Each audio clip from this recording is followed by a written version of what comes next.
Hello, welcome back. I'm working on my own truck today. I brought this truck into the shop because I was experiencing some leakage, coolant leakage from behind the timing cover, from right about there. Well, kind of hard to see where that clean spot is because I'm shining a light on it. Anyway, I was leaking coolant from behind the timing cover.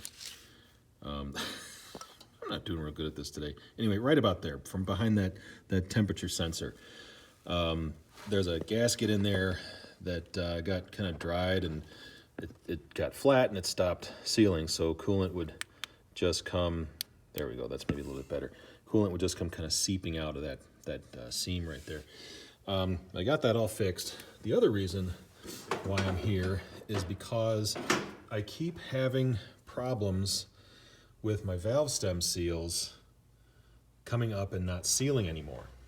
So I thought, well, and about 6 months ago, I started experiencing that kind of telltale puff of smoke when you start the engine, suggesting that I'd lost a few valve stem seals. Now this gasket set that's in this engine was a Felpro set, so I thought they were pretty good, but I apparently had the same, similar symptoms as before, where it was just the valve stem seals had come loose and was starting to burn oil a little bit. So while the truck was in here for the coolant leak, I decided to take the valve covers off and have a look. And let's see if I can show you. Let's see. Can you see that spring? Right there. That's the valve stem seal that had come loose. This has been happening to me. This keeps happening. So what I did was I got onto different Hemi forums, and started talking to some people, and apparently a lot of people are having trouble with this. They're having trouble with non-OEM valve stem seals like Felpro or what have you. So what I've done is I've gone out and gotten a set of OEM valve stem seals, which actually I think I left in the other room, but that's okay. So I went to a local Dodge dealer and got a bunch of valve stem seals. And by the way, when you go to your Dodge dealer or any car dealer, call around for pricing, because even among the 3, 4, 5, 6 different Dodge dealers in my area, there was about 100% price swing. I eventually got it from one Dodge dealer that was selling them for a little bit over $9 each, and there was one that was selling them for almost $20 each. So call around. What I'm going to do here is I'm going to use.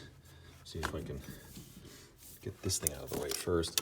I'm going to use this nifty tool that I got from hemitools.com. It says Springside. Anyway, it's something that sits right into here. It has bolts, you can screw it in there, and it will allow compression of that spring, of the valve spring, and to remove those keepers so you can get at that stem seal without pulling the valve out. So I'm going to do that, and let's see, this valve, this is number 2. Yeah, in fact, let's see if you can see it there, if I can show you. Well, you can kind of see that stem seal has come loose also. It should be down at the bottom. That one's a good one. There, the stem seal's down at the bottom. That's cylinder number 3. No, this is the even side. This is cylinder number 4. That seal's where it's supposed to be, but a bunch of these are all loose. Anyway, I'm gonna get this tool set and get this tool all set up here and give it a try. Stand by. All right, so here's my setup. What I have here is a little piece of 3/8 aluminum tubing. And what I'm doing here is I'm using that 3/8 aluminum tubing as a guide for this little rope right here. That aluminum tubing kind of sits in the spark plug hole and helps guide this rope. Now, so what I did was I brought this cylinder to top dead compression. I just simply used, well, top dead center, the valves are gone, so every stroke is compression. I use a piece of welding wire going down into the spark plug hole to figure out where top dead was while I was advancing the engine carefully, nice and slowly, figure out where top dead is. And then I backed off about a quarter turn on the crankshaft, and then I put this in and I started stuffing rope in this, into the combustion chamber. And the reason for there's a couple ways to do this. Some people just like to use shop air, just put shop air in here to keep and the point is here to keep the valve from opening when you press down on your little tool here. I just use this little bit of rope in the combustion chamber and then advance the engine by hand carefully until I feel a little bit of resistance. Now all of these plugs are out, so I'm not fighting compression anywhere. So, I just push bar the engine through by hand until I feel a little bit of resistance, and then I feel like the top of the piston is pushing against a little wad of rope, and it's holding the valve stem, holding the valve from opening. So there's my tool. I bolted it down on the camshaft, or rocker shaft bosses there, and we're going to try to pull off this keeper. They said, by the way, to grease this shaft, don't use impact wrenches. See, I'm gonna try with the other hand, might be a little bit better. There it goes.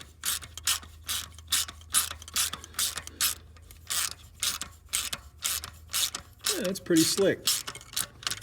And then what I can do is take this little magnet I had here just a second ago. Where was it? Now I lost the magnet that I had. I was going to use a magnet to retrieve those keepers. Good Lord. Stand by. All right, welcome back. I got another magnet. I had a little magnet sitting out here that I was going to use for this, and I lost it. I swear to God, I had it in my hand just a second ago. Anyway, so we got both keepers there. Came out nice and neat. I'll just set this over here, and then we're going to back off this guy. It's a little bit longer than my deep socket, so maybe I need an extra deep socket. Anyway, so since the piston is advanced against that rope, it should hold the valve.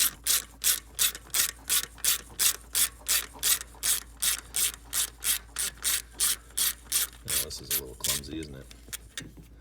All right, that's nice and loose. Where's that other wrench I had? All right, kind of working in cramped quarters here a little bit. So I'm also doing this left-handed. I'm gonna unthread this tool, take this nifty glifty tool off of here. I want to show you that one.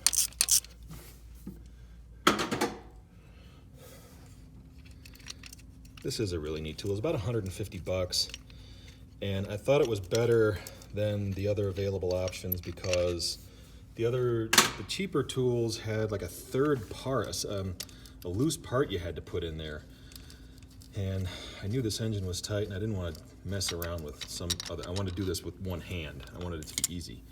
Let's pull this tool out, set it over there, and we're going to pull the valve spring out.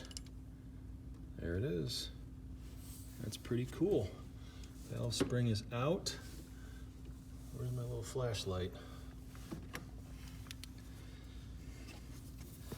There's the reason why I'm burning oil. These damn stem seals are not staying where we put them, and they just keep popping out. Like, I just pushed that on there just by hand. That's how easy that was. So you're supposed to use a little socket or something to push it down, but these it just popped right out. Just simply popped right out. So that's better look at it. That's the Felpro valve stem seal. And stand by. So there's the, Felpro stem seal, and there's the OEM stem seal.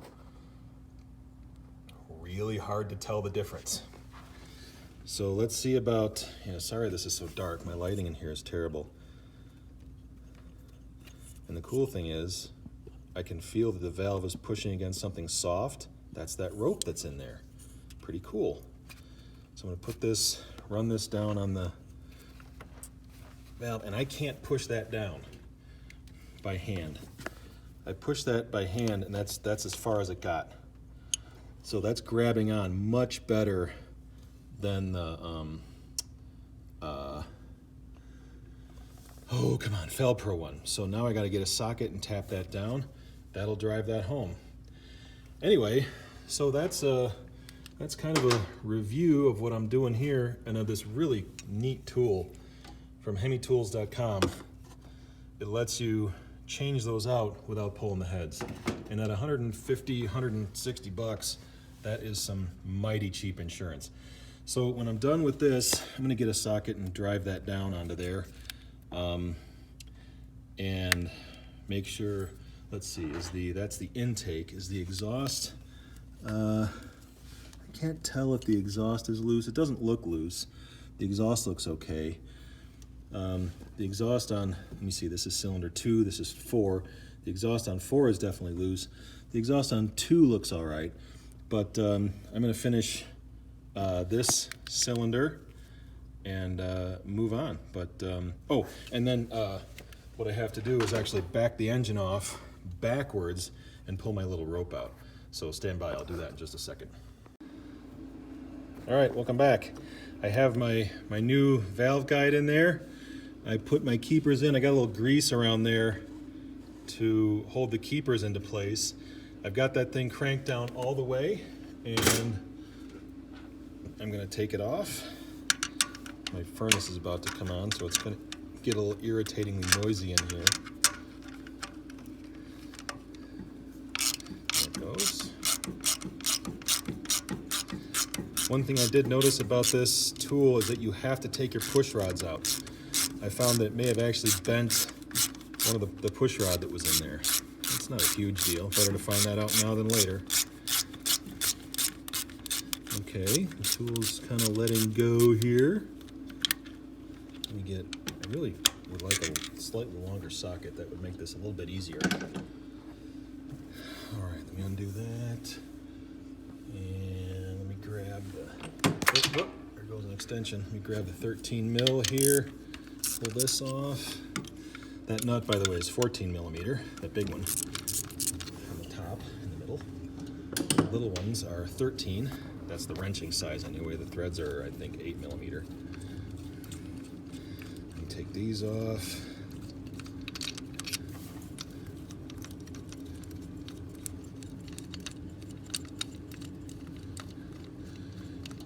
And it's kind of a drag that you gotta install the tool, use it, take the tool off, replace the seal, and put the tool back on.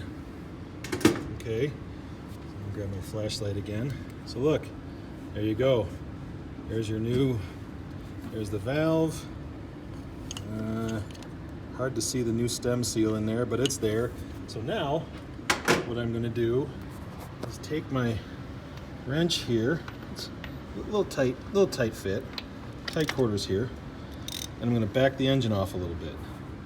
Okay, there, just a little. Just rotated the engine back a few degrees. I'm going to take my rope out. And it just comes out. So all that rope was in there.